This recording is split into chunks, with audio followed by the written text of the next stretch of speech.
What's up everyone, it's Adam from Life of Adam, team back with a brand new video. In today's video, I'm gonna be talking about some lifeguard test questions that you are gonna face. I'm gonna go through all the options, what is the best answer to help you guys study so you can pass on your first try. Now, before I dive into this, I make a bunch of lifeguarding tip videos about how to pass the course, how to pass the swim test, basically everything you need to know about being a good lifeguard. So definitely consider subscribing and liking the video to show your support. Now, I also have a series about lifeguard test questions. So if you're someone who's about to take the exam and you want the best way to study, I highly recommend you check out my playlist on my channel. I will link it down below in the description. Okay, so for this video, I have 4 questions. We're gonna start off with number 1. These are kind of like medium difficulty, and I'm gonna explain as we go why certain answers are the right ones. So it's gonna look like this. You are giving ventilations on an adult who has a pulse, but you notice that the breaths are labored.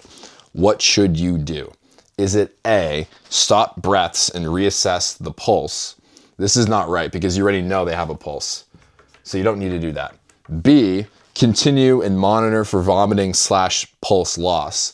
This is something that could be right because since the breaths are labored, it could be something obstructing the airway. It could be potentially a choking victim. So anytime you see that the chest isn't fully rising or it doesn't look like the 100% of the range is there, like it's labored a little bit, it could be from this. So we'll keep this in mind. C, increase breath volume to help out with the airflow.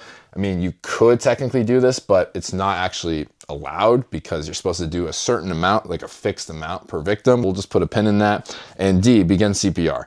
You don't need to do this because they have a pulse. It's between these two. You want to pick the best sounding answer and also the safest answer.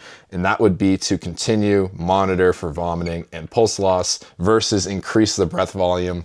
You don't want to like exhale like crazy into the victim, so that's not right. So the answer is going to be B, and it's a pretty medium difficulty question. You might get tripped up between these two options right here. So here is the second scenario. You are giving CPR and you're performing compressions, but you're performing the compressions too quickly and the chest isn't fully recoiling. Why is this bad? A, it delays AED analysis. That's not right because you're not using the AED yet, so it has nothing to do with it. So we can eliminate this option. B, it causes fatigue in the rescuers. It does cause fatigue when you're going really quickly with compressions. So technically that is true. We won't eliminate that, but we can assume that's pretty much wrong, but we'll just hold that for now until we have a better answer. C, it reduces the blood flow to the heart and the brain.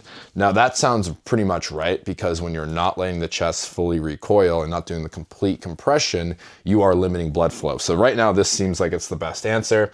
And then D, it shortens the rescue time. That has nothing to do with shortening the rescue time or not. You're making sure that you're giving the full 100% compression depth so that the victim is able to, come back to life. So it's not gonna be D, it's not gonna be B, the answer is going to be C. It's the best sounding answer, and it's reducing blood flow if you're not going up the full 100% compression length and letting it recoil all the way. Scenario number 3, after giving rescue breaths for 2 minutes, a child starts to vomit and is unresponsive.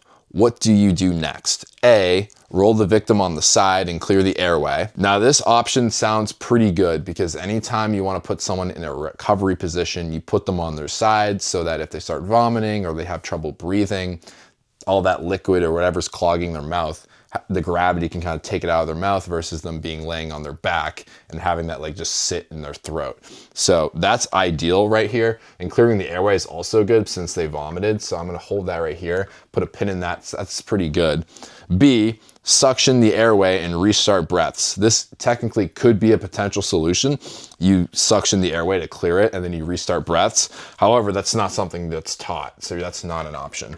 You can't like physically suction their airway to clear it. The way you clear your airway is you use a finger and you kind of just go like this. You kind of clean off the mouth.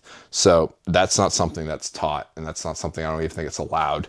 So that's eliminated. C, you start giving compressions, which you don't need because this victim, even though this victim is unresponsive, it didn't mention that they didn't have a pulse, and or this victim is still breathing technically. So you don't really need to give compressions. So you only do this if it escalates from a choking victim to someone who passes out on the ground and you need to start giving compressions. So that's not right. And D is can time ventilations. That option doesn't really make sense. So we can eliminate that one as well. The best thing to do in this situation is put them on their side and then clear the airway. So that's always going to be the right answer. So A is going to be correct. Question number 4, you're putting AED pads on a child. However, since the child is small, the AED pads are risking contact with one another. What should you do? A, place both on the chest. This you don't want to do because if you're putting both on the chest and they're touching, that's not good. So that's not the right answer. B, trim the pads and reapply. So like taking a pair of scissors and cutting, that's going to waste a lot of time. That's not something they teach you in the course. That's not the best answer. So we can eliminate that. C, one on the front, one on the back. This is what they teach you in the course. Anytime there's a small child or an infant and you can't fit both of the pads without them touching, you want to do one on the front and one on the back to prevent this. So I know this answer is right, but we'll just wait to see option D. Option D, use smaller pads. Now, when you have an AED and you open it up and you're making a rescue, most of the time they're going to have one set of pads, maybe 2 sets of pads.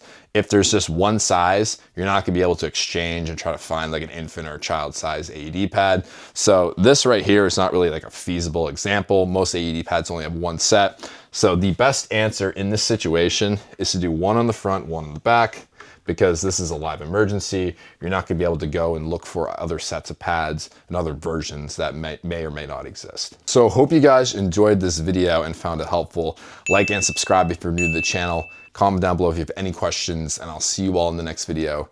Thanks so much. Peace out.